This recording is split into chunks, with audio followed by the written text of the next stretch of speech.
abna pokia amwa dodo no akwa adjuso constituency a edia omo edefre no eye adjuso broni we eye ne fourth time eno nti ena ne flyer no so no waye ne se yenim no dada ha watchro so sa no one eye usodumi contesté one jonkuma contesté one so koko bia oja enene ni nua jonkuma frimu a wasa so abano no na eye pani kwanche for da Labadi Beach Hotel ano ono na ye the managing director of Labadi Beach Hotel mame abna pokia amwa boyti ejusubroni and so no oka omo afa forms e wajuso abaton pesia so Calvin yanko enim na honorable usu Michael debi aso wanya amfa ho usu de na say yeso wanya amfa ho okay na je say previously na nke enim say nipa 18 na eyi wo muti wajuso nipa 18 na eyi wo muti nti no nti na ma eye Michael de ebemo yento aso na Kelvin yenko anim yento aso na Kelvin yes honorable Helena Mensa so no eye currently oko adjuso municipal assembly a wono na eye presiding member ewo assembly ho honorable Helena Mensa ya Grace friend is a marketwa or friend is a marketwa honorable Helena Mensa so currently presiding member ewo Juso municipal assembly wako is it the third time and I say the second time as presiding member ewo Juso yes what I say watna Juso ache ni ono so akwa forms ewo Juso akwa summit me kai say da okofa the forms no ni nuanom presiding members a ewo Ashanti region nyina any assembly members a womo ewo Juso municipal ekobo omu nua ba chidom e ma ne kofa enkrata no on Tuesday na eda ade no so no Tuesday we are be one honomo na okofa ne nkrata honorable Helena Mensa so no ofa ne nkrata ewo Juso de ebekwa kosi nti eno no yento aso Kelvin good na lawyer Mrs Portia Echampon Abronye lawyer Mrs Portia Echampon Abronye Bono Regional NPP chairman eye ne ye SOMPA FM ne ye ai a one ne da boom sorry boom didi boom jari boom ye bibia boom kwambafo Abronye ne yere no ai ne yere eso so se efie ne fie ne nchi free Juso meka Juso anye se Juso kro no mu Juso constituency enti se bia ye fumesa se ye kwamo se ye kokobra se ye achiase se onye se ye donaso bebia ni nyina ye Juso constituency so ho enti lawyer Mrs Portia Echampon Abronye ni kunu ene NPP chairman a owo Bono region kwambafo Abronye ni kunu eno no enti lawyer so afa form so se fie ne fie akonya to fie a obeba na waba be pre akonya ne bi ma last Thursday ono so submit in the forms or party officer we Juso lawyer so oni ne kunu kwambafo Abronye ene koya omo ekoye submission ne fefefe wo hodo mo nti ma no represented pa ma no represented ewo race wi mu a enya asem ketwa Calvin yento aso good ena Kwame Chirichie Amponsa Stonash ai Kwame Chirichie Amponsa aka Stonash ono so afa forms ono so a young man yes watna ho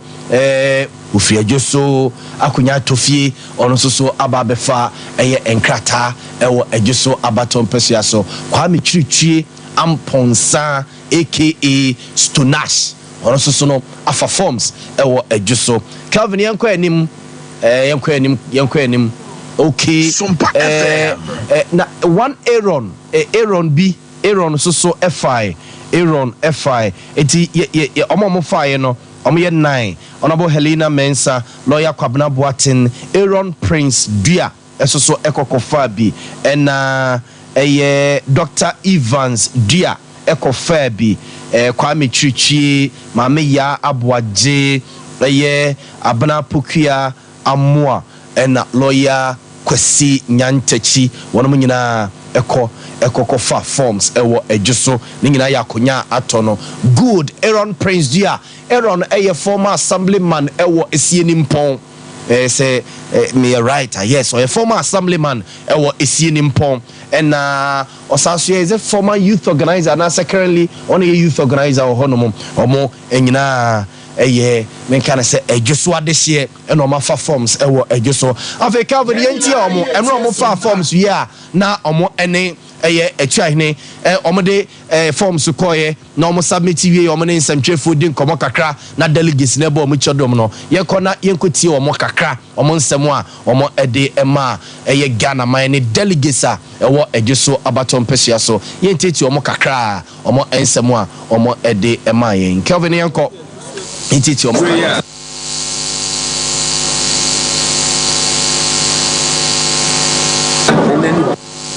Domina sena kunya beto subefa tomeso buapaso ega nkayewa ona bojela kontra kumanye jema ipa domina ma sebeto buapaso tie dana se ye kain nti inda yo ayese na me baya me dem kata ma boti me qualifications aba ya mi ado umenya mfuso biawo ya that much perfect ama sisi masa yasema nyami adoma memenda meba correct ambo busami sinwa bifu o ma pese etima pase mutu ya omu yese tumeteni bia mbema mama ayes na ba no mama ya bepeke numbers ni ehu number obu coach na so ya to aba intimate the make share delegate just my phone na say yenua wewa Dr. Jonah Pontekuma ejuma pa eni ejuma den odo eni amfama na wo na edusuman eni edusuman nyina ya dia o si epeni pa obetumi atwa ejuma die ne so o si enyi obi nso a on the DMP keke nemo mini die ni expertise no obetumi amoaye obi a man Ghana nyina ni asanteman obetumi aboaye na se say ne wiase mo be de si Senegal obi ape mebu no mukuta mindie amkeka wo ho omuti ni pase omundi ni payade sene ambe mekaye no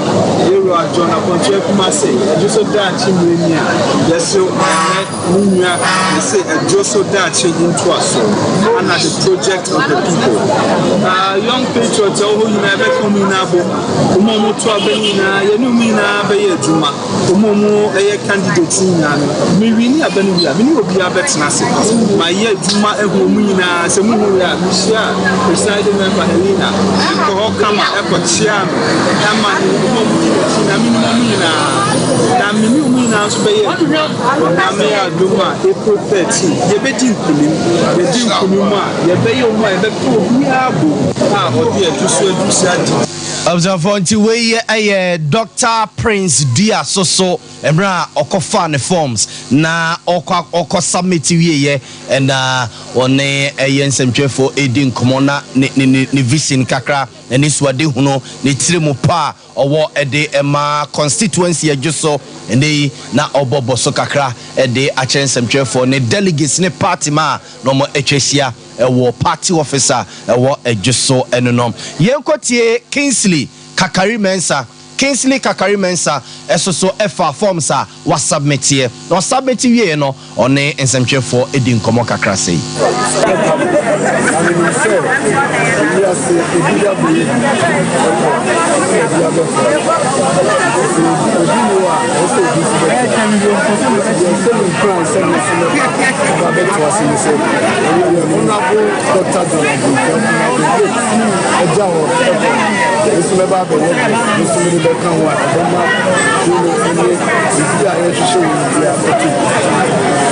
party office next wetin anymore ayẹyẹ program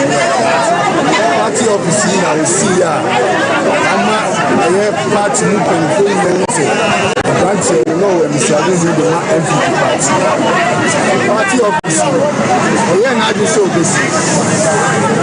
31st August ẹ̀yẹ ẹ̀dí àsọ̀rọ̀ wọn náà mi gyina ase sẹ yẹn nhwẹ ẹ̀ma ní nkó dúró ẹ̀dí ẹ̀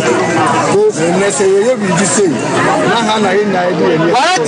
sẹ yẹ bẹ performance náà mi nsúmọ́ bẹ̀bí à sẹ nananom ẹni mpanyinfoɔ ẹni yankopɔn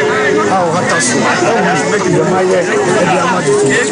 na ɔmfa saa ahyia no a ɛwɔ ɛwɔ sɛ ɔde hyia no na abayɛ a yɛbɛtu ɛni nkunu ɛwɔ ɛnziapo sɛ ɛdwo so aduro ɛdwo so duro no yɛ ɛdwo so daeɛ so ɛne nyinaa yɛ mpuntu ɛbɛba ama yɛ nuanom bɛbunu ɛyɛ adwuma yɛ wohwɛ boankra yi lamport ɛyɛ 400 acres aban ɛyɛ mu 66 344 acres yɛde bɛyɛ bi ɔba a me nuanom bɛbunu ɔmo ani abere ɔmo di n'akyi ɛbɛkreti group a delegatefoɔ no ɔmo hyɛ meame aberante ɛne bebree mma yɛ pɛ ɛne bebree wɔfa ase frɛ ɔmo hyɛ m'ani so ade mu na deɛ meba abɛyɛ no me ne ɔmo a na ɛba abɛyɛ ɔmo mma menim sɛ obiara ni hɔ a ɔnyɛ adeɛ mpɛ daakye obiara pɛ sɛ ne daakye si sɛ woyɛ maame pa na wopɛ sɛ ɔba ɛkɔ n'anim wopɛ sɛ woyɛ papapa na wopɛ sɛ ɔba kɔ n'anim sɛdeɛ ɛnɛ 1 week a yɛdi Dr. John Abuja kuma sɛ wopɛ sɛ ɔwu bi a ɔwɔ sɛ ɔboa ɔno abo keke na meba na menye ne nuanom ɛne obiara dɔfo nyinaa ɛka mu na yɛnyɛ deɛ ɛbɛboa ama ɛkuo no mpuntu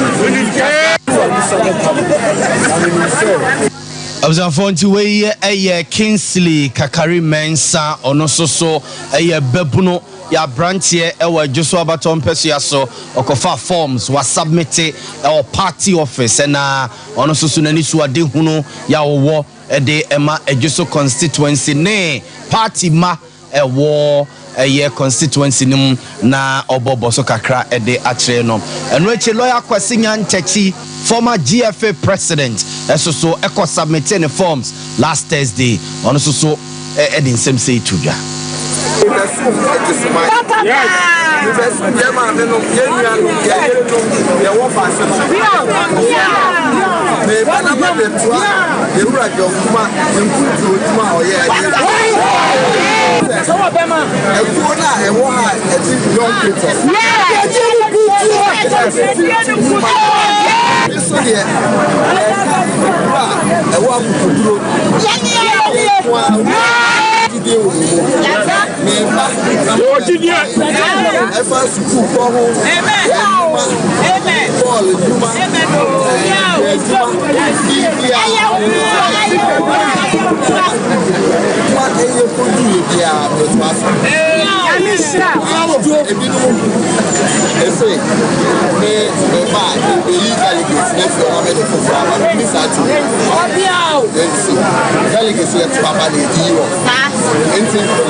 Enti wei ɛyɛ lawyer Kwasi Nyantakyi former GFA president ɔyɛ mranimfo ɔyɛ qualified and practicing lawyer kɛseɛ pa ɛwɔ Ghana mayi mu ɔno so ɛyɛ obi a wɔyɛ adwusuni ba wɔyɛ adwusuni kan ne papa ne mpɔn efi adwuso kwaso ɛna ofiri nti sɛ akonya atofie saa no a ɔsɛ ɔbɛba na sɛnea delegates afrɛ no a over the years even nemra na ɔyɛ GFA president na ɔmo frɛ no sabre ɔbɛgye frɛ no so na waba na akonya atofie no waba bɛpiri bi di mpuntuo abre adehia ewo ejuso abato empesua so lawyer kwesi nyantechi emra or submitting the forms ewo ejuso abato empesua so enonom na Prince Erondia so FR forms Thursday or submit or submit ye no ono so any nsantwefo di nkomo kakra Senya ye we ne see ya once we ye ni mo ha ye nkom campaign mo ko bi da ye si da yi e da pepe si ye ye si apa so o mu bi e mo bi da ye na den si enu ti na ma ye mu bi ya ye special se wo police station chairman level area coordinator ye na pepa se e plus se party ma ye su ya bo ye campaign ye na ya ko ye police station ye na ya ko ye joke ye na ya ko ne apanya ba o se bu su ko na ye su ka je delegate ni se it's hard to tell you but so you see when you pay movie because now your police station secretary so now want me na apanya bi an to sa ba we bi an na chire ni babo from ba obi a ye ne bete ya what in crack obi free ne obi na say on be betu na ya ne tie da bi an ya party man so na ba so ni so e mun na ma me honorable heroes am first any point they want to so ye ne party ye campaign of awia anumre exade o do se tek and because was the na me tek the mu na me da ye ni mu how me say o mo be fa form obi ani wo ni nkonto mu how e cha me e because me dey hana me tek o mo wa ade o mo ntia apanya o mo di sika be fa form that is hard and delicacy what you so ye mo obi a wo say so be say da che I just go for to Obama Brana some constituency no. Brania me ya go constituency no. Brania ko ya campaign. Brania ko election. Dem no reframe house wa. Na akwanya ba. Wo sikanti. Dadi mi kanu aba. Enu ni adia ya mu bi. Ya ne nyi wo ya ba se ya wura mu. Ya ka ti ya delegate ni say. Yan so yan profile. Yan so ati to ma bi sha. Better than obi aye no. Na akwanya ba. No di mi ka ba constituency no. Abasa. Am constituency votes na ko form. But why you know? If the menu can say, Juma, I buy a constituency. Who be so much only baby? I can't tell say, you when they see ya. I was on to way a Prince Erondia,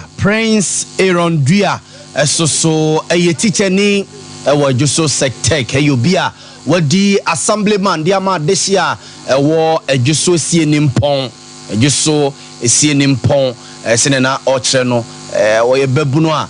just a constituency no more, a woe no 2 year, and when you need a day ababedu se party no, a being cratemuno, or quack forms in the B, and what filing the nomination a year Thursday no, or straight trying any sign for say, or more ebian mujidi, normally to me, a manual na wakwakudi niya penny John Kuma dear. Ewo mrasibe jesim inti Prince Eronamu asoso kanipa 9 no a o ma fan krata ene on be convert ne ewo adjuso no na maame abna pokua amua sine medical ka kire mu no on ye MD managing director of Labadi Beach Hotel dodo no a esarmane adjusubroni ewo constituency nim ono so FR forms Thursday or submit na oni edi nkomo sei. Yeah, we see challenges by and challenges there. We have to and major challenges. Most of the forms. A process. The process now. Everything we start doing and then checking out the other. It's in our band. And then there's no problem. But if you are, she said, say the amount that time go and do it. And there's someone I know all that. Yeah, that's how you do it. It's a new challenge. Before the prayer yeah, we see challenges by and challenges there. We have to and some major challenges. Most of the forms. A process. The process now. Everything we start doing and then checking out the other. It's in our band. And then there's no problem. But if you are she said, and yes, I say, the amount that time go and do. And there's someone I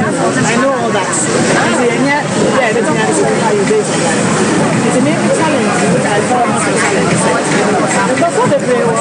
to start for only, yeah, what's the challenges by?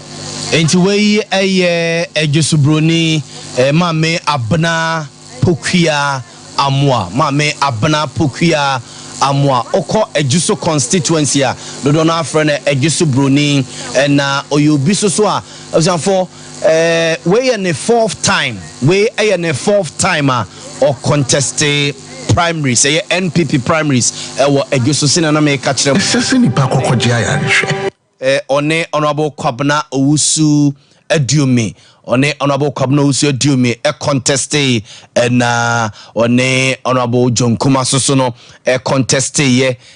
ne nua John Kuma Frimwa wababio se obidi line no so se ne abrebia no oba omo ka che ne se oni line no so no ofi se ono so ne brani enti Ejusubroni so edie no na fei yanko party office on mo yet say Emra John Kuma Frim na last week Thursday MPP party mpenimfo nyina President Anadu Dankwa Akufo-Addo Vice President Dr. Alhaji Mahmoud Bawumia ne yere Samira Bawumia omo ebe Kumase ebe ka abusia ho ema omo di ne 1 week ewiye no party ne etu mpenimfo bi se omo metena Kumase ometena Ejuso constituency no mo na omo hwese omo ebe yen hyehye sa parliamentary primaries we ya ebe koso no omo enfamra ene hyehye nyina ngu akwam na omo nhweso ma bibia nkoso de odi animu Chairman Dankwa Smith Bute ono ene ye first vice chairman edema MPP amanyuku no national ono ene di animu ena omo eyi chairman Bernard Nchibo siako dodo na sarma ne chairman untumi se ne vice omo nkohwe no omo nko supervise elections no primaries ne bibia ewo Ejuso abaton peso so Evans ni mako director of elections and research edema NPP or campaigning for no ho ene constituency chairman owo Ejuso ene mpedin fawdo pinwa eka ho mahu se chairman Luta Ejuso dwaben chairman so te omo nche ho no mo na yankotie chairman Bute party ne nhyehyɛ a wɔma yɛ ene nneɛma wɔde egu akwa mu nyina no yentie no kakra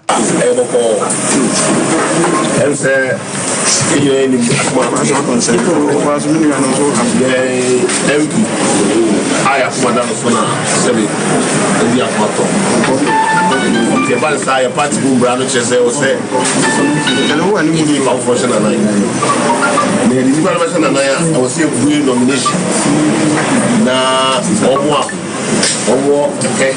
some person on better forms, another person pushing an angle. On ban on better forms now. If you told one, we are Thomas Waba.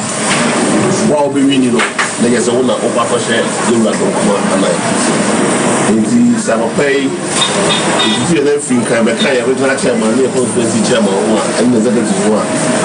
Now your master pay, you will be paying for Emma or more, or percent of Master Benjamin, mother from folks.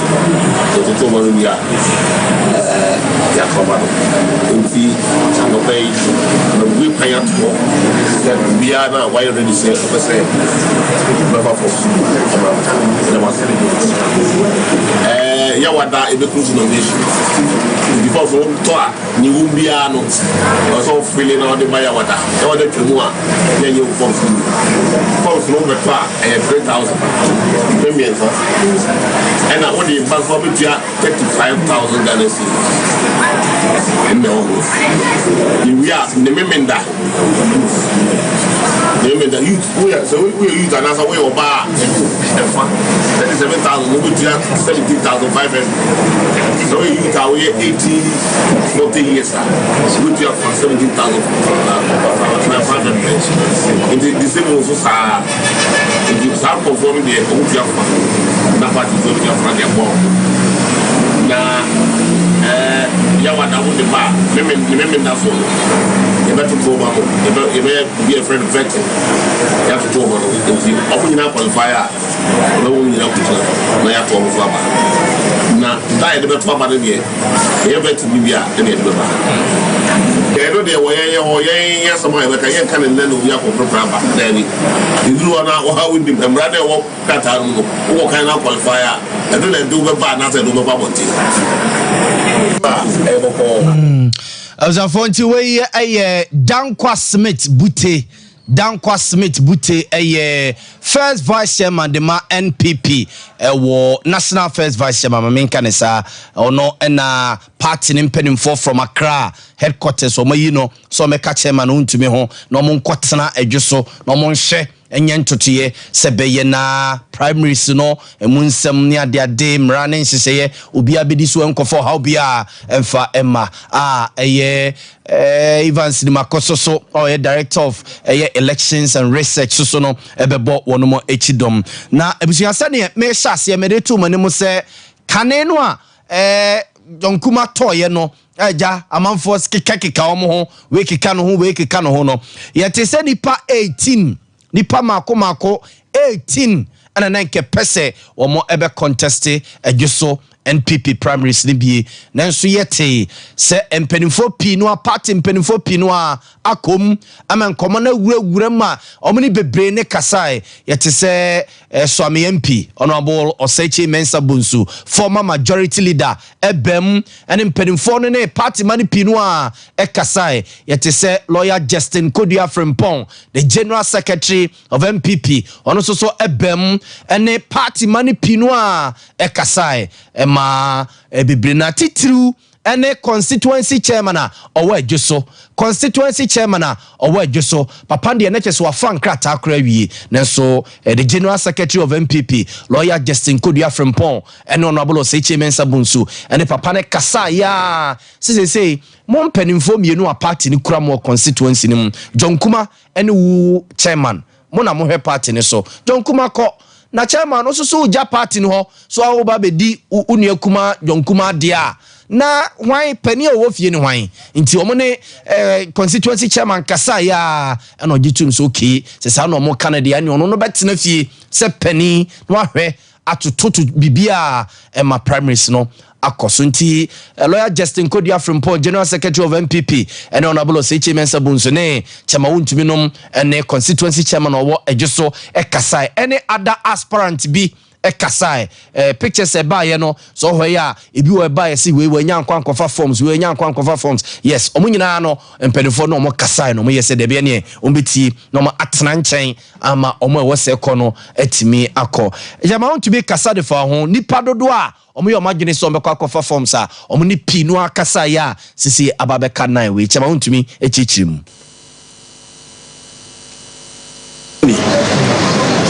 a lot of people also in this constituency thought that it would be appropriate for them also to step in so that they can bring everybody together, you know, to serve the new patriotic party and Ashanti and the Jesu constituency. Because of that, a typical example was the constituency chairman. He showed the interest, and the general secretary of the new patriotic party and the former majority leader and regional minister and a lot of the elders of the region, they came to me to say that I should advise the constituency chairman for him to still remain as a chairman, so that, you know, John was a bulldozer, you know, so if two pillars are going, it will be a blow to the constituency. Because of that, former majority leader took it upon and the general secretary to advise him. So it was yesterday that they came to me to bring me the final results that now he want to remain as a constituency chairman to bring everybody together and at the same time to help the coordinators and the polling stations and the town to help everybody. For anybody who win also, he will bring you and help you for us to win the national elections. Observe chairman untumi na no pe ne brofo abayi ni nyina nipa 18 na nkomo ko fankrata ewo adwuso no mo akwa pre akonya ne bi ya omo no mo kasaye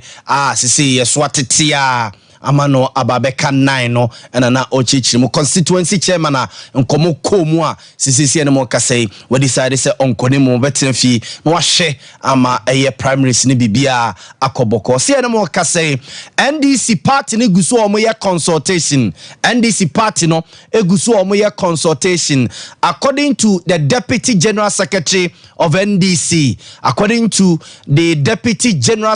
NDC Mustafa Bandi ene the regional organizer of NDC Isham omo echere party ne guso omo ye consultation say ebia ejoso by election no sombe ko anaso omo nyanko no omo guso a omo eye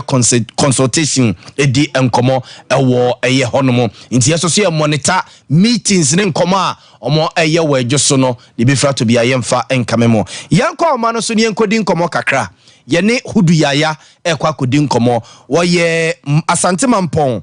secretary oye Asante Mampong secretary edema eye NDC yene ne enkodi nkomo hudu good morning. Good morning, sir. Hudu mpacho temenka Pacho me to nka me waso.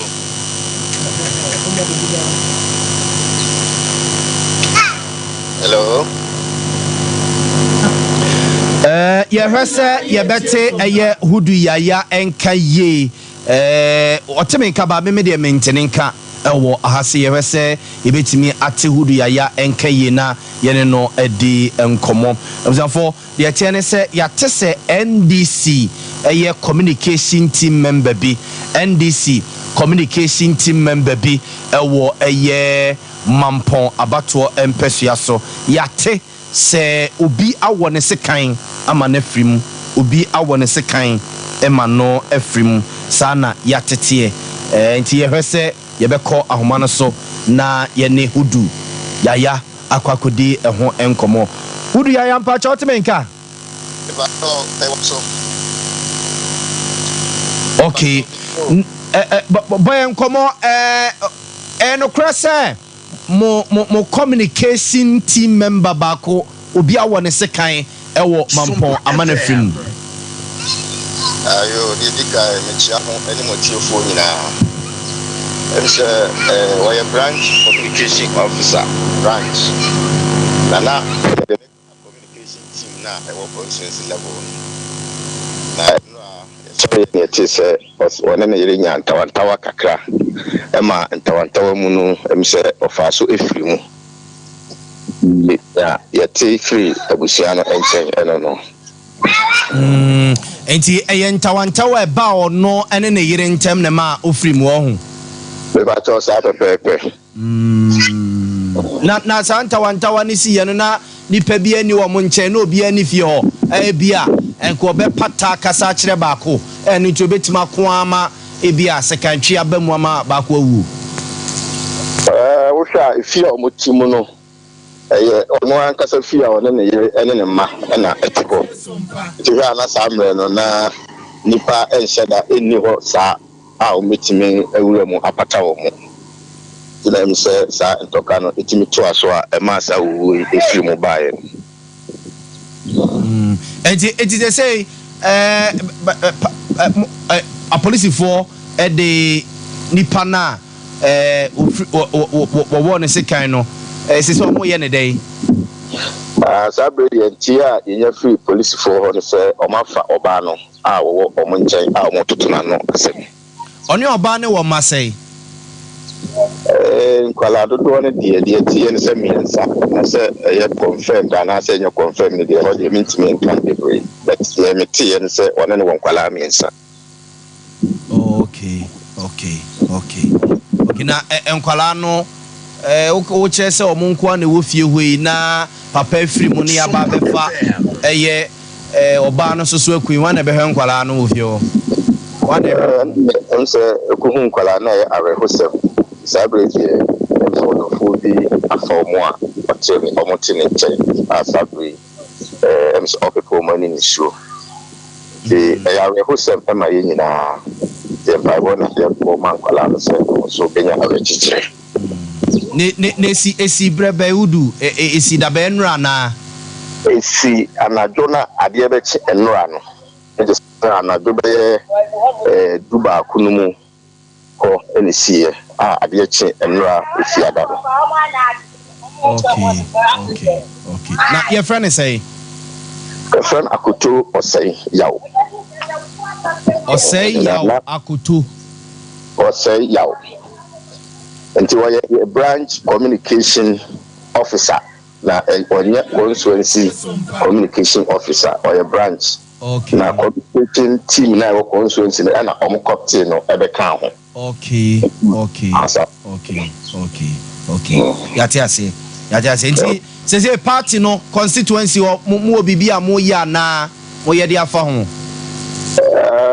Say ne dia party ne dia nipa free musa na chese ahaye because na oyobi so a oboa ye communication like our boy said 2024 enyina betimi akabo na pam abanbone a osiso ama akatua sema basa wo hwe osai akuta wo teacher ni wo charge na so wa woni say the teacher for akatua sem enyen tiri ya betimi aka ho bi na amasa wo ni ato enyen nti enyina ibuso a ye dem fiber etai abusuan na chi se omunya me chiche. Okay ma udu mi ene wase why ma se bibia ye besa so abaye da sepa udu ya NDC secretary wo Asante Mampon ti de ete se NDC amanyuku communication team member bako ne yira wo ne sekan wo Asante Mampon amana free mu no na udu ya confirming de amayare hosemo passes ya police for akwa oba no amahwehwemu ekoso abzafo mamemfa we entumanemu se yani aye pe Liberty Conference yankopon ya adomo ene week na ebaso yankopon ya adomo ene week na Liberty Conference ebaso ewo Jubilee Park Prempa Assembly ekase Jubilee Park aso umaseni Ashanti Region de ekase Jubilee Park Prempa Assembly ho nchen wa asem ene ye ken na libertarian anayengane sa libertarian anase libertarian libertarian t-shirt no uzafo se upe bia to a mame emfa we ntumani mu se anope me ba ye nyina me usa amanfo ebaha me betu nipa be miensa amachi me ba ye nyina na nipa wa simpacho se upe bia to a me sere wo se anope by 9 o'clock na me amakonto mahine yedubu ache ewufie ha sei ndu de opese utobi na odwampa ye kra ma ogusua na wo ye ya wo de bra wate bra na makonta mahine yedubu ache anope by 9 mimi nwie morning show yi na me nsori nranim honom no na makonta atrase nti sanope opebi atoafo ni kire SOMPA FM ye premises asei ewo so ame na ebra by 9 o'clock na omahine atrase ewo efidue ma sei dodo bia wo pato bia no onsabeke no amanfo bai we se me pe blue we se me pe yellow we se me pe white eno mo se ebi colors ni bia ye bade anope de color bia wo pe bia no ebi wo fie ha sei eno ne ye bese na ye de akọ Liberty Conference ene week pepepe ewo Prempe Assembly obusafo ma me nko ma no so na me ne honorable Patricia Appiah ahonfe Patri Mama Pat Deputy Majority Leader MP for Asokwa MP for Asokwa Constituency Honorable Patricia Appiah ahonfe Patri Mama Pat ni dini doso pa oye MP for Asokwa Constituency Deputy Majority Leader. Mama Anope, good morning. Good morning. Good morning. Na mo hote say Eradi adom ye ho ye pa na oso so na dom do so ti yes you be so ho ye pa yeda Eradi ase yeda Eradi ase na Anope nkoma ye di ni fia ha sei Hill Confanochi project ekoso ana na watchi ebeto dwa se eniema bi a contractors a womo ACC Confanochi aba ya asabia wo makra efra brochire abegute mahabono yesi aba beka ho adaya aban se omunye duty be 1.7 million Ghana cedis sa duty ninti no ama niema no akate mahabo ho no mu a yesi demorage no ne ade ade nyina ababam amate project no kra no yesi eya aka nsinsemu ema amanfo ebo aban sobo se adai na aban ebehwe amasade we akoso yesi enkrata bi betom rasejafo animu a na woso mo ye ho adwuma a mo antimi anye ana akofa sade we ya aba eno kresa ma part. In the first place, you know, now and come the person who said that the source now if free na cash a buying person yes a Jumano. Okay. No, idea yane here pa. If you say maybe making baby be one net sure. MPB will free water region. And was so health committee home and yes accession. I did acquire me mama. And they say, it's almost person or person what you say, I did Jumedia ye didn't work roman, ye this one. Nepamucho, I did back one will be a wood cheer me, you can hear when you want or color TV and hotel black and white. This is a propaganda big gospel. And at the papa. And not a year to say, yeah, I tell you, me, I was near my baby. I'm so bad. I did not call me person who said, a year, sorry, or parliament. And your dear, no one did dear. And come over to say, yes, you shut me a ma. A brass speaker, no sorry, answer one. Ah, one ma ubian kasana, also while I journey. Parliament, Senate. Yet the culture was say, what near be a work processor and year the fact.